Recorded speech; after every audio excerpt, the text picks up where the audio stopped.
So welcome to this lecture on advanced digital system design in the course digital system design with PLDs and FPGAs.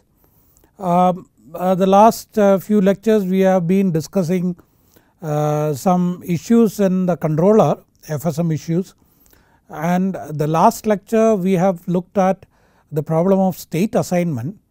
We have found that it is an intractable problem to do it systematically.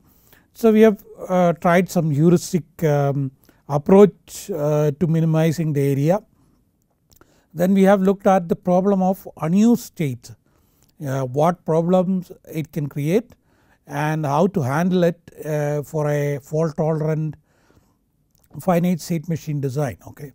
So when I say fault tolerant, it depends on the application, but nowadays in general it is not a big problem to take care of that because we are not limited by too much by the area. So it is better to take a safe approach. We have not completed that, maybe the last few slides were kind of remaining. So in this we are going to review that part. So at that time I will complete and continue with some more issues in the finite state machine. I am hoping to complete that today and look at the issue of synchronization briefly, because we cannot kind of take an extensive analysis and all that in this course. We don't have time, it takes quite a few lectures to complete it, but then in a gist what is the problem, what need to be done, at least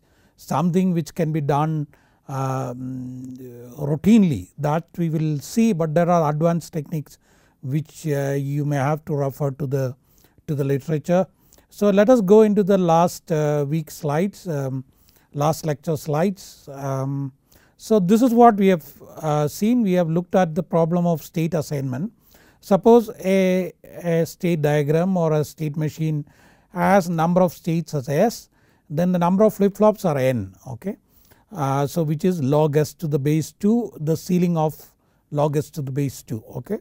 To make it an integer, and now the moment you have n flip flops, 2 raised to n possible states are there. The assignment talks about assigning this 2 raised to n to S. Okay.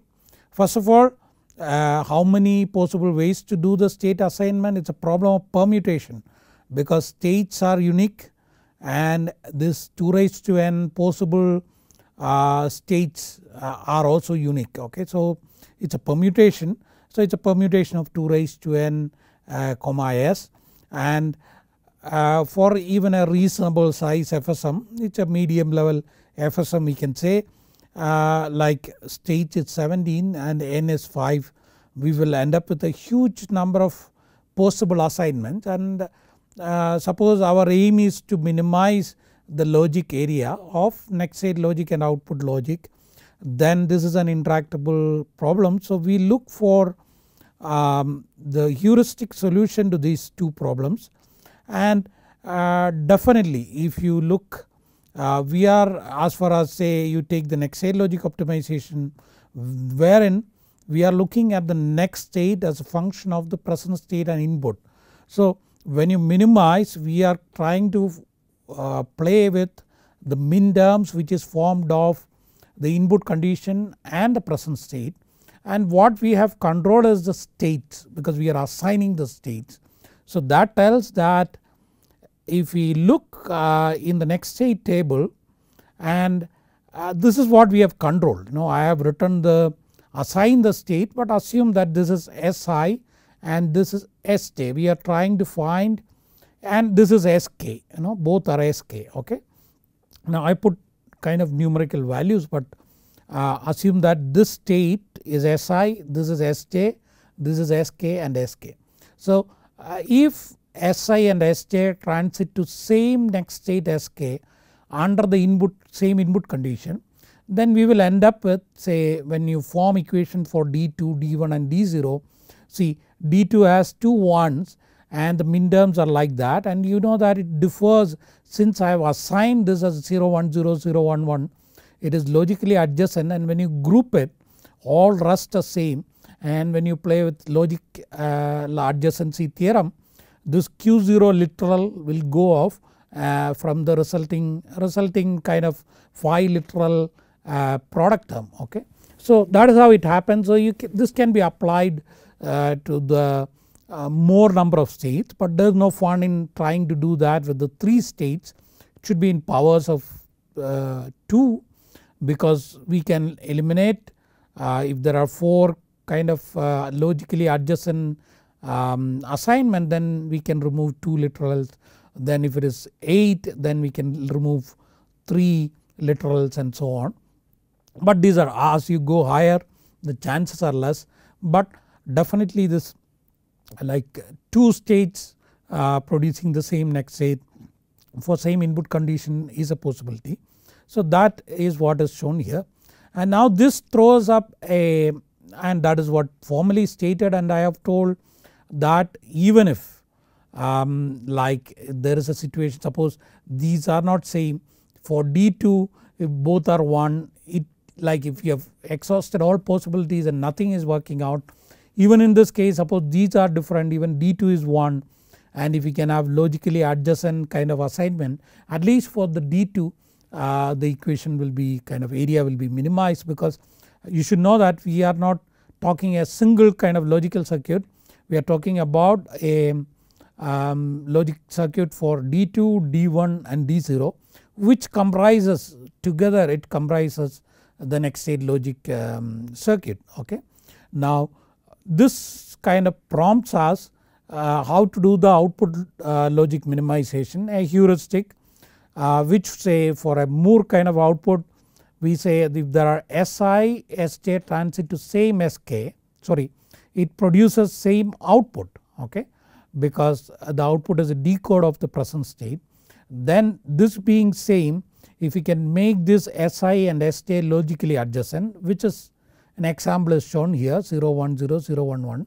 So when you work out the minimization for O2, then we see that the Q0 is removed. Okay. So and this can be applied to the powers of 2 like 2, 4, 8 and so on, and in the worst case even if it is okay, if for one output it works. Okay. So that can be done, and I am not sure whether the tools do it, but then you can write even manually, but at least if the tools offer such a thing, you can choose some kind of options while synthesizing or write some attributes in the VHDL code to be able to do that by the tool. Okay. So that is the formal statement. Then we have looked at this, the problem of unused state, like you have S states and N flip flops. Okay. And now when you take N, the log S to the base 2 could be a fraction, and then we take a ceiling. So there are some kind of states which is kind of left, which is not required here, because we are taking a ceiling, we are taking the highest integer from this, and so we have 2 raised to n minus s number of states which is unused. An example is shown here, like if number of states are 5, then we will have to use 3 flip flops for binary encoding, then there are 2 raised to 3 minus 5, 3 unused state. And then we said that suppose this is the state assignment we have used 0, 1, 2, 3 and 4. There are unused state 5, 6 and 7. Now how to handle this unused, what to do with this unused state, and what we said that by chance if some flip flop change state, say here we took an example, suppose the state machine was in this state and it by like Q2 has flipped its bit by noise, then it gets in here, what happens? So at least like we can list out all the possibilities. One thing is that we can hope that it gets back somewhere. Okay, maybe it is 101, it get back to 100 by a flip or whatever. You can think of most probable case, one bit flipping and getting back to 100 or 001. If it gets back to 001, all the more better, or it could get stuck there, it could loop through all or some of the states and so on. But the dangerous thing is that suppose it is looping through some states here and it produces some random output, which suppose we have not taken care in the design, then it could be very pretty disastrous. And that is so let us talk about the fault tolerance. And we have seen an example where it can happen. Suppose we write the next state logic VHDL code like that, and we say case present state is, and say when S0 when S1 we say up to S4 up to 5th state, and for when others we assume that no, let us minimize the next state logic kind of area, and we said next state is don't care. Okay, this is a don't care of the standard logic. And then naturally the synthesis tool is going to consider these states, you know, like 5, 6 and 7 the way it wants, you know, it will be treated as far as the next state logic is concerned, this could be treated as 1 or 0 or 1 like that, you know. And the way the synthesis tool take it 0 or 1 decide what happens once it reaches there. Okay. So we have taken an example, the next state, suppose the synthesis tool is working on this problem, and 0, 1 up to 5 is defined properly, and 0 up to 4 and 5, 6, 7 is not defined, and assume that 1, 0, 1 we said irrespective of the input condition we have not specified, it is a don't care. So suppose for D2 it is treated as 1, D1 0, D0 1, then what happens is that by mistake like by some kind of error the state machine get into this state, the next state as by this table is 101, so it will get stuck there. Okay. Similarly in the case of take this case, you have states 5, 6, 7 we said don't care, and the synthesis tool treat it as 110 for this, and 110 is 111 and 11 is 101, then you can see that it goes to 101, the next state is 110, so it comes here, the next state is 11, it comes here, next state is 101, so it loops through that. And we have not even looked at what is output. Okay, your output the way you write, you know, you might say that during this state the output is some state 1, when others you say it is 0. So for all that maybe during this 101, 110, 111 all the output may be 0, most of the time it will end up like that, and that could be kind of the way the active logic is kind of defined. It could be dangerous because there could be some active low signal, and which could, like you have a maybe reset bar or enable bar or write bar, then you will find that that signal is asserted and something happens. Okay, and depending on the application it could be disastrous. So we said the solution, so it is not a good idea to leave it as don't care or not specified. We have to bring, if it gets into unused state, we have to bring it back to some valid state, you know, that is important. Now when I say valid state, most of the time, at least we have to in the picture I have to show some state. I cannot, there is no, it is very illogical for me to show the arrows here or here, so I show it at the beginning. This need not be true because this is a kind of the power on initialization stage, and blindly we cannot bring it here. Okay, so that you should remember, unused state should be brought back to a safe state. It could be the init state but need not be. Okay, so like in the code when you say when others, you should say next state is something, some safe state. It need not be init state, you have to look at the application. Okay, don't, like the problem with all this is that you by habit you put an arrow like that and forever you will be putting an arrow, like the some things habit builds and people put an arrow happily without ever thinking about it, and or just write when others next state is the starting state and you think you are safe. It cannot, I mean it can be disastrous again depending on the application, because this could be a very long drawn control of some huge machinery which is moving. Say I am maybe exaggerating, but I always whenever I see this picture I see the space division, they have a launching rocket, and normally it gets assembled in one place and to the launching pad it moves kind of over a trolley. It takes maybe half a day or 1 day to reach there, it goes all the way slowly. Now as I said I am exaggerating, assume that this is a state machine controlling that movement, and by say it has moved 80% and 20% is remaining, say half a day is remaining, and that state machine gets into this unused state and you just bring it back to the original, and that poor trolley which took maybe almost a day to reach here goes all the way back there.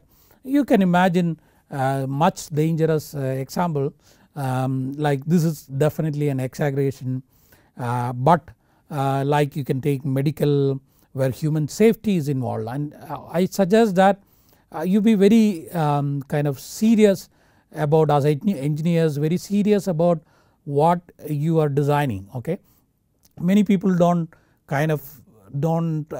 think too much about it, but then I suggest that you are working in a team, you gather enough information according to the policy of company, that maybe you are working on a confidential thing which the company doesn't want everybody to know every detail of it, but at least know the what critical application you are working on and take enough precaution, because even for the senior group leaders it is wise to disseminate the required information to the engineers so that they can make a judgment in such scenarios, because sometimes the designers only know these issues in detail, not the team managers sometime. So you have to take care of that. So that is what is written here, and definitely there could be, you might ask why not, suppose the state machine was in this state and by noise it has gone there. Is there a possibility that it can it come back to the same state? Okay. So now that is a tricky question. You know that it is, at least from without extra information, is not possible, because this state is something which is kind of memorized till the transition. Once it transits, we are not storing the last state. Okay, we are deriving the next state from the current state. Okay, but we are not, like, you cannot travel back, we have no logic to work backwards. Okay, otherwise you should keep a copy of like the next thing is that you keep another register, you make a copy. But then the issue comes, if by noise it gets here, how are you sure whether the copy is wrong or this is wrong? Okay, so it prompts that if you are adding redundancy, then you have to have at least 2 copies and you have to take a majority vote, like you have the state machine. So you have 3 kind of state transition happening, and if something goes wrong you take 2 out of 3 voting and do it. There is another interesting possibility that you can use error correcting code for the state assignment. That means that you have to add redundancy to the state. It means that in this case, suppose we add 2 extra parity bits and assume that there is a distance between these valid state. Okay, like if you have learned about error correcting codes, the Hamming code and Hamming distance and all that, at least say 2-bit distance, and if the 1 bit flips, then you can decode the maximum likelihood decoding, which is the nearest neighbor decoding and all that. If you have learned some communication, you will be clear about it, but this could be done, but this is at the cost of kind of extra parity bits, extra bits, and in the case of error doing the decoding and all that, that extra hardware is required. So which essentially talk about the error probability. So you have to really kind of determine what is the probability of error, or what is the mean time between failure of the state machine with regard to this unused state, and if it is not a very large number, then you have to take a kind of call on implementing this error correcting code and all that. It definitely should follow some analysis, some reasoning. Blindly you should not kind of add these redundancies, wasting area, maybe increasing the delay and so on. So that is my kind of call on this fault tolerance, but it is always safe when you say when others next state is an init state, at least for this don't blindly write the init state, analyze the application, is there another possibility, another probable state where it can be brought back, should be thought about. So that is my advice on that. So let us move back to the state machine again. So here you see this output logic, let us concentrate on this for a while. Many a times you find that, say, it may happen that this is quite fast, next state logic is fast, that means it is able to kind of make the state transition quickly, but this delay is huge compared with this. That means that you are slowing down the clock to match this output logic delay, because output has to reach at the output. So, or it may happen that there is an event, and with regard to that event there is a state change, and you are producing the output. When the state change happens, you know that there is a TCQ delay from here to here, then there is a T output logic delay.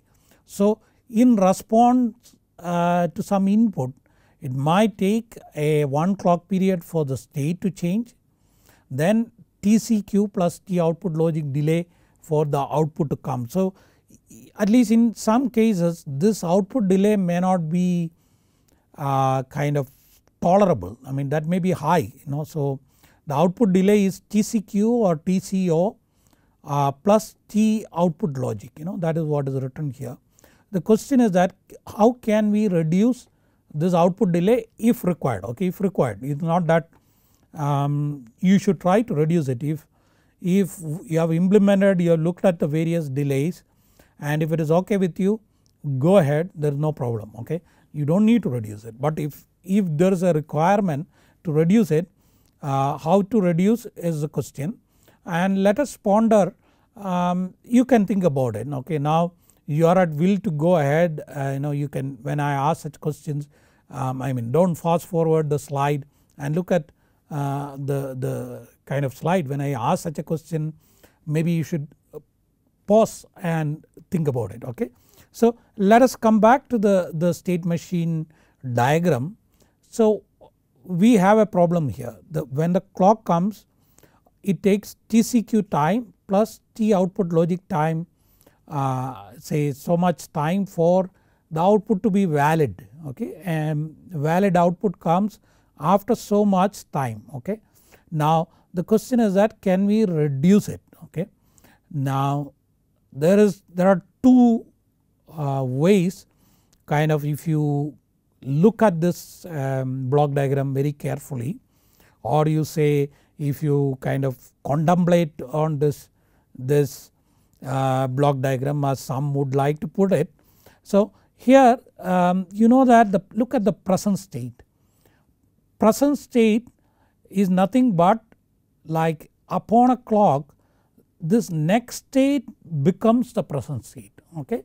So what happens, like you have an input, the next state logic is decoded and is ready here, then a clock comes, it is transferred here, then it goes through the output decoding and the output is available.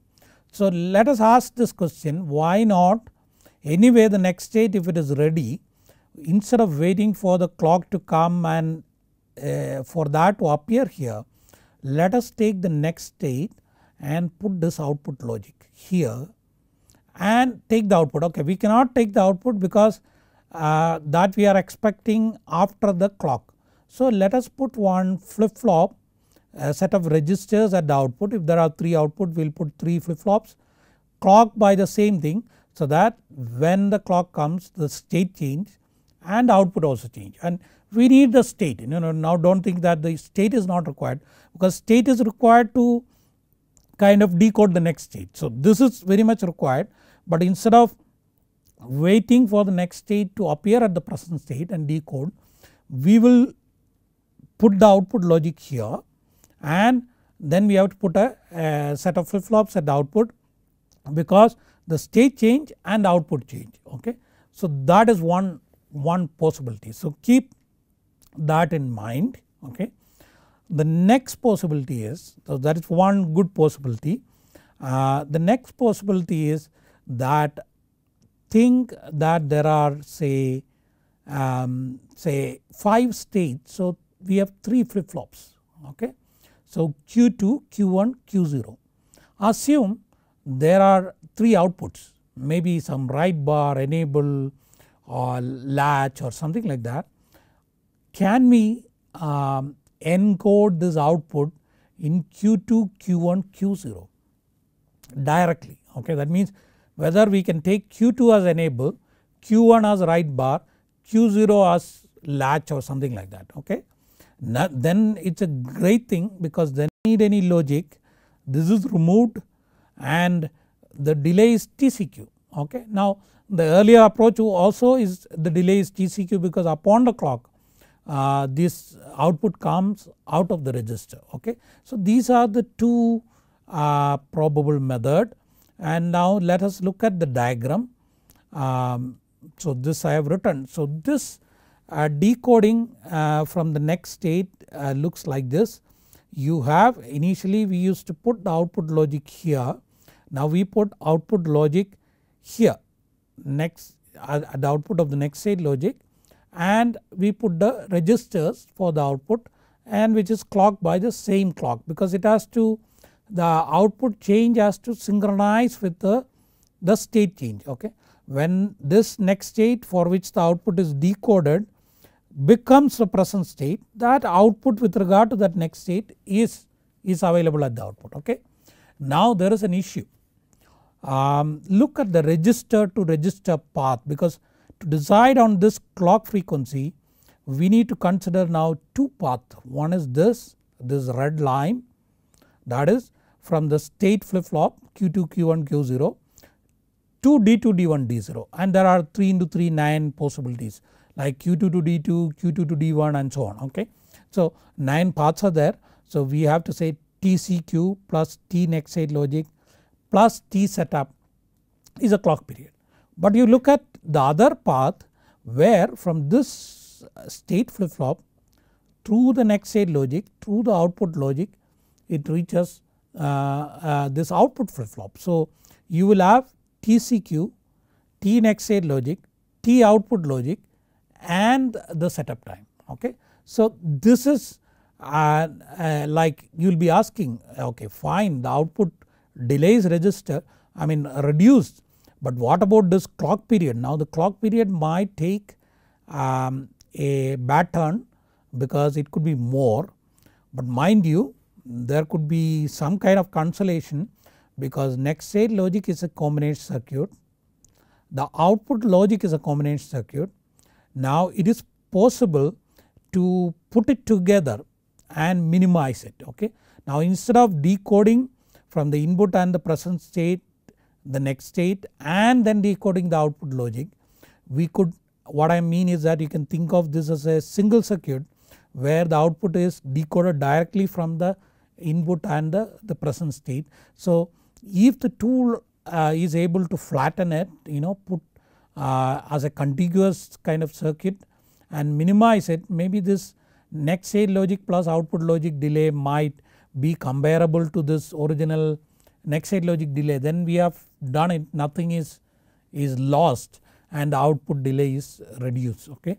So that is kind of one way of dealing with the output delay. Now mind you, what with regard to VHDL coding is required is that we used to write at the beginning, like suppose if you are writing a process, we will write case present state is when S0, what are the outputs which are in like 1 and 0 we write.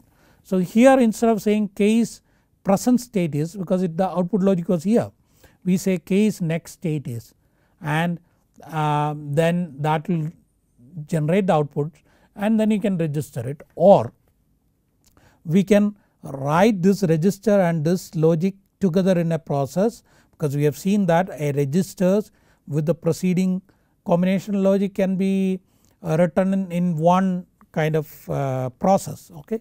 So you can say if reset is 1, then like all the outputs are 0 1 by 1, then you say else if rising edge of clock, then you say case next state is.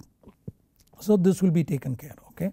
So that is with regard to coding. It's not a very difficult thing to code, straightforward. So it's a matter of coding it, some change in the coding, then you get it, not much of a detail, it's just a minor detail. Okay.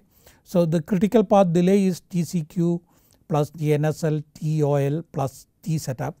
Now if you look at both the delays, there is no much difference, like we have to consider from the previous clock delay, okay, the output. Okay. Then to compare equally, that means that like in this a clock comes, then TCQ, T next state logic, then T setup, then again TCQ and T output logic. I mean that is how, because we are now decoding the output from the next state. So we have to work from the previous clock period, then only it can be compared. But if you compare that like you have in this case you have TCQ plus TNSL plus T setup plus TCQ plus TOL. Okay, that's a case, that's what is written here.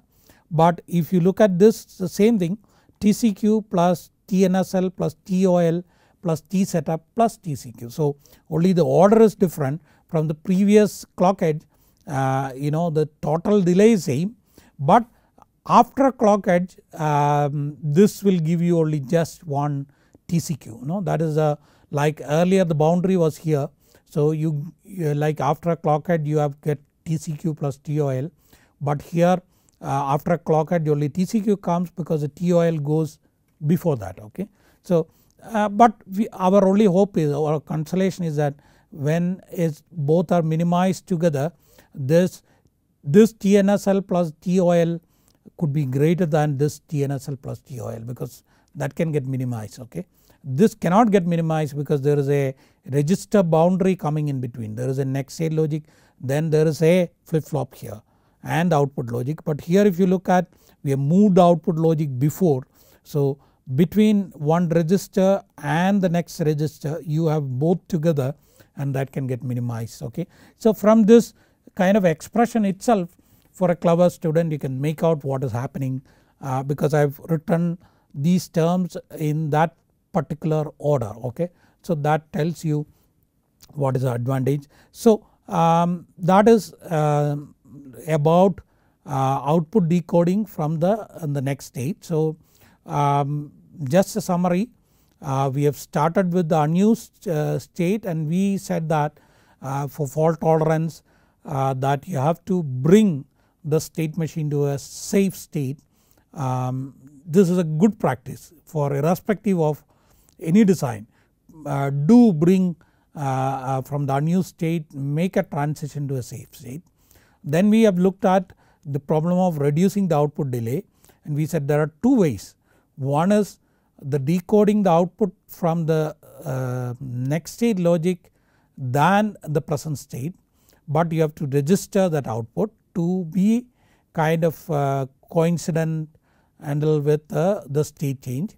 And we have seen that from a previous clock edge point of view there is no difference. We are playing with, we are moving some logic which was after a register to the before the register, but in effect you have the output delay is reduced from TCQ plus TOL to TCQ alone, but now the two combination circuit is within between two registers, and that can be optimized, and we are hoping that the clock period may not be affected so much, that is the crux of it.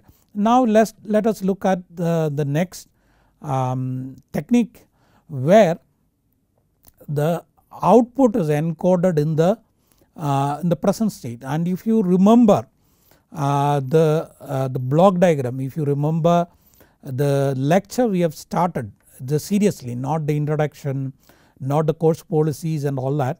When we started this course, the first lecture, we have learned about the synchronous circuit as a kind of structure of the sequential circuit.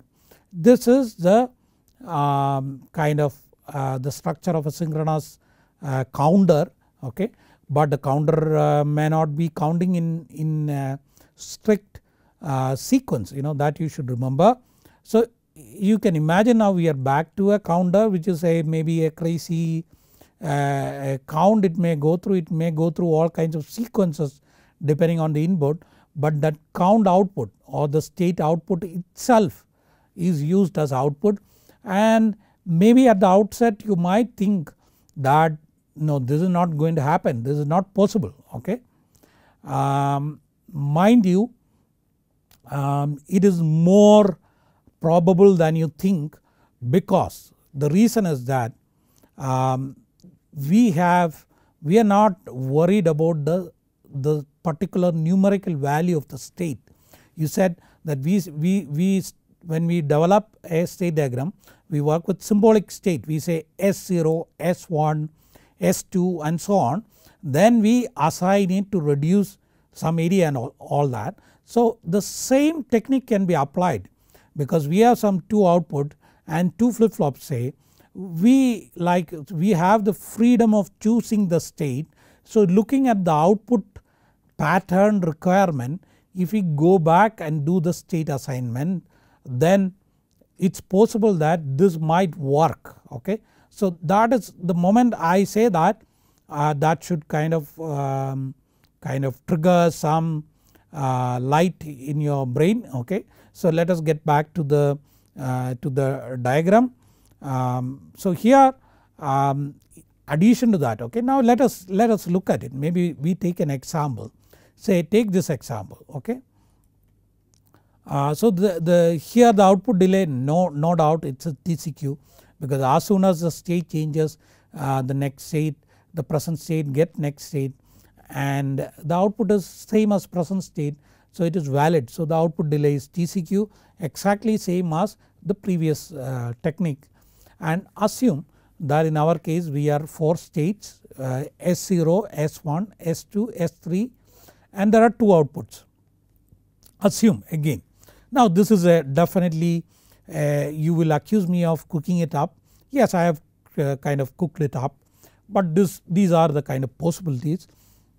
Like you have 2 outputs, write bar and enable, and if you care to look at it, the S0 the outputs are 0 1, 1 0, 1 1, 0 0, okay.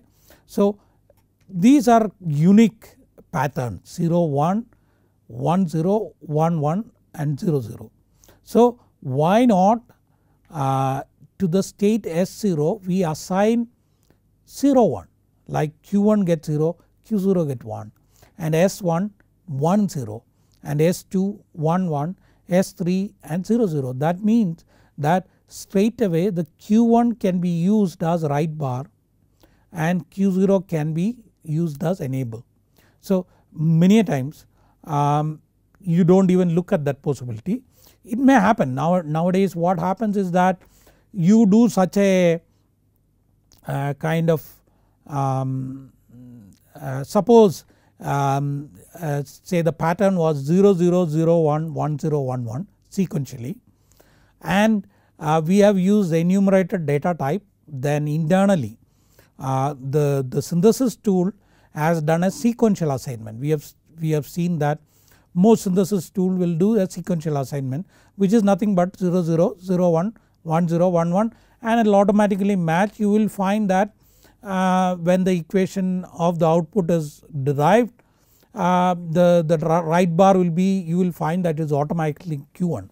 But here it is not such a kind of nice kind of matching, like S0 is not 0 0, S0 is 0 1. So synthesis tool may not do, though it is very simple, synthesis tool may not do that trick. But we have looked at the kind of changing the state assignment by some attribute like state encoding attribute, enum encoding attribute, and so on. So if you have used enum encoding and assign this state, then you get, without any output logic, the output.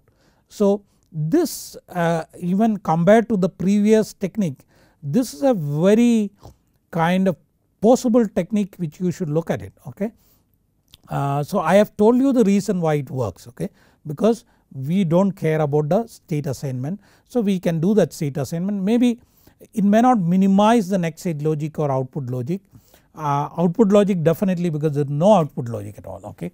Now this is quite neat. Still you will accuse me of kind of manipulating it to look very nice possibility. Yes, I agree that. Now what we have done, that there are two outputs, there are 2 raised to 2 possible patterns, okay, and so 4 possible pattern, and we have exactly 4 states, and these each pattern is not repeating, it is unique. So everything works out very nicely for us. What if, like in this case, what would have happened if, say, in S2 the same 0 1 appears, no, then there is a repeat. So there is no unique output pattern to distinguish the state, okay. So that is a possibility. Like we have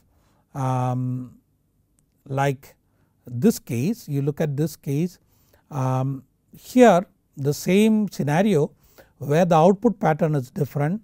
In state S1 the output is 1 0, S0 it is 0 1, S2 is 1 1, but when it comes to S3 it is again 1 0, okay. So there is no way now to use Q1 as right bar, because these two states are kind of identical.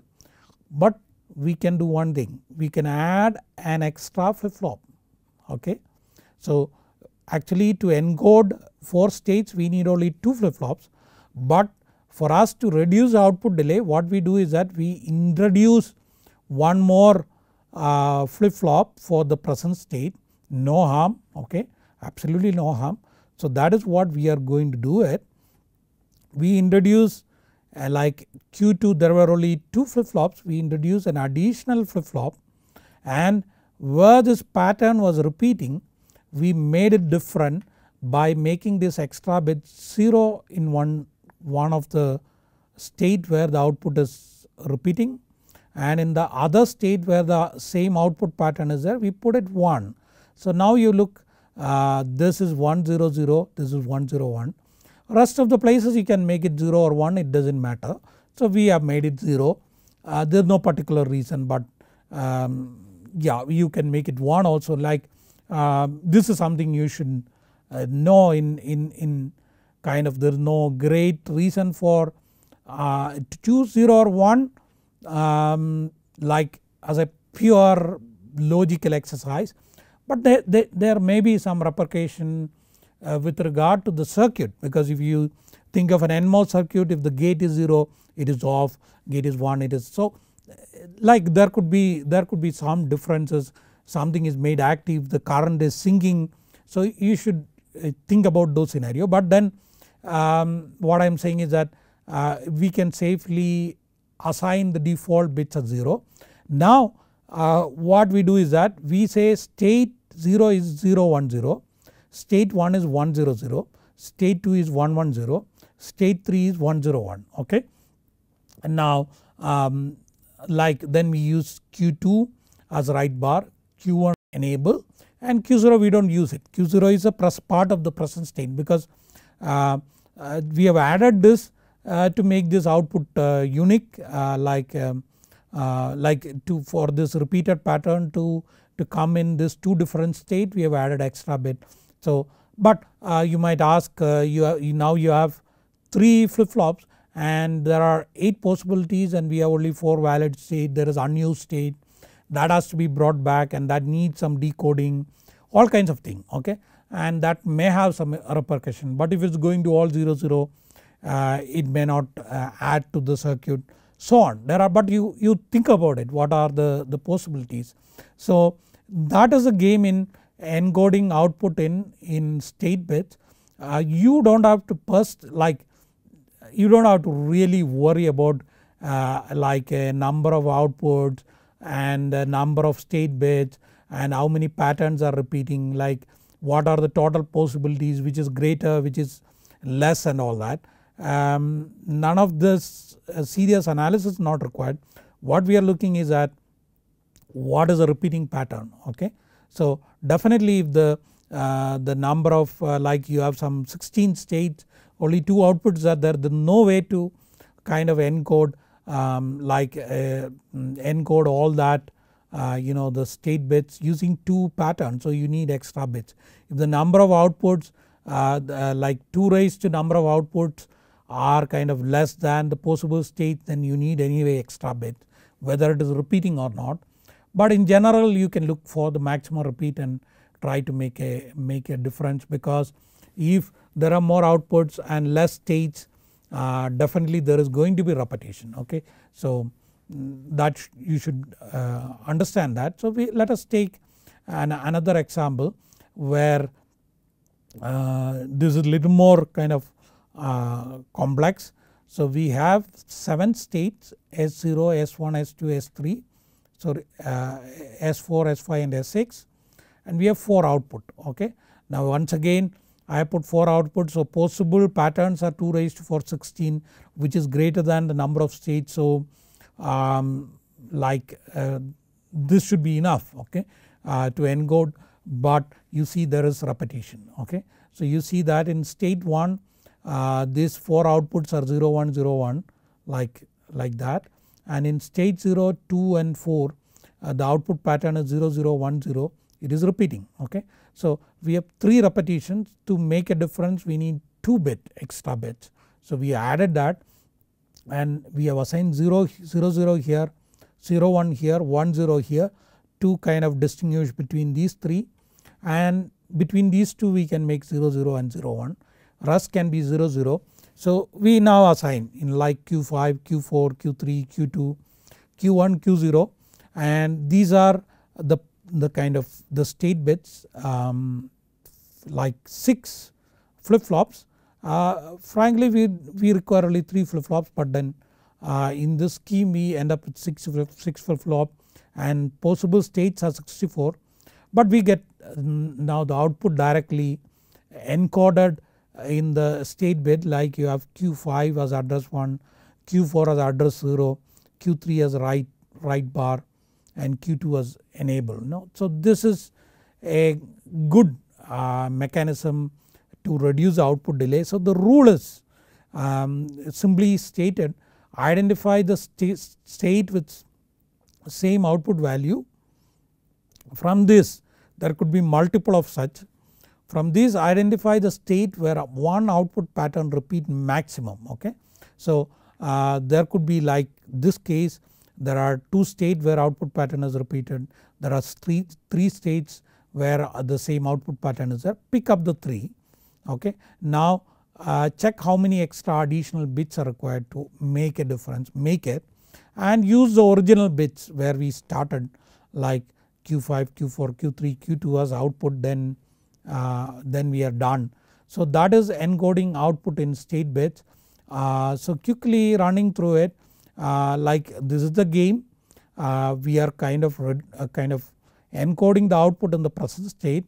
At the beginning it looks a kind of impossible kind of thing to do, but then we remember that the state assignment is something which we have the control flexibility. So why not do the state assignment such that such a match happens, and that is very easy when the possible patterns and the number of states matches, then you can do straight away.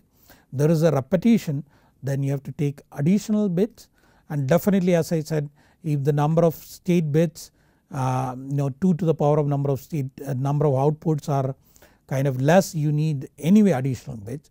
Otherwise if it is greater, then we have to look at the repetition. You can work out that kind of case, and then you can do a proper state assignment to encode the output in state bit, which reduces TCQ.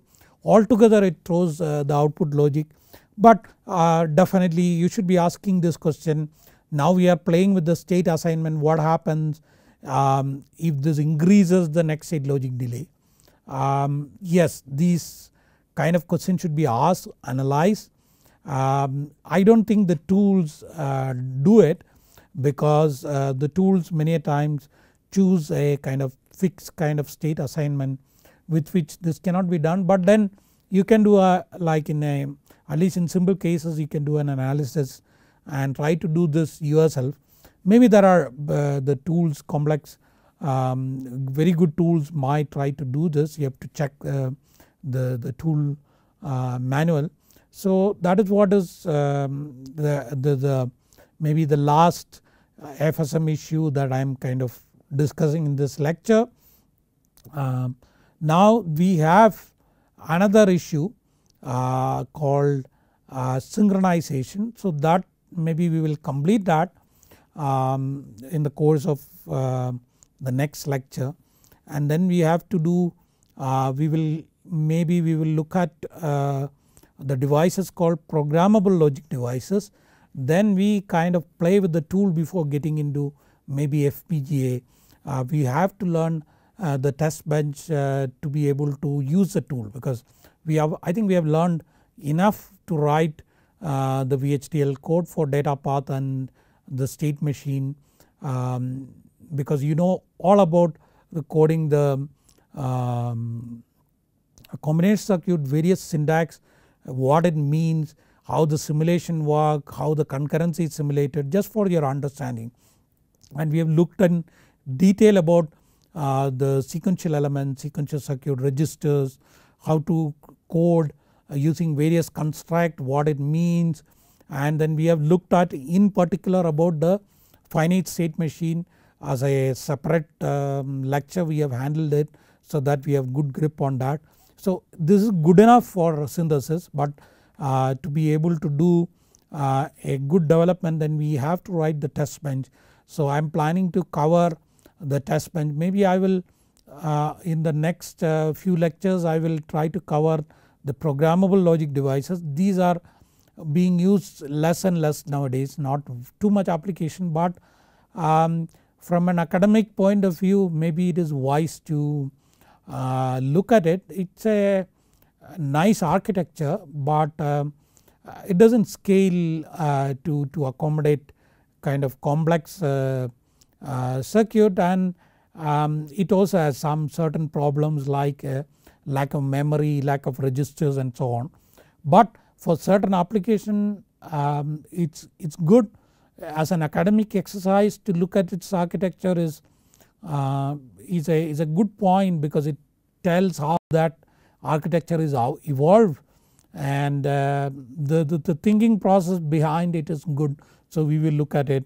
I don't teach that in my regular course because that is not being used very much, so that I kind of avoid. But then the course name itself had PLD at the beginning when I gave the syllabus some time back, so I will stick with it.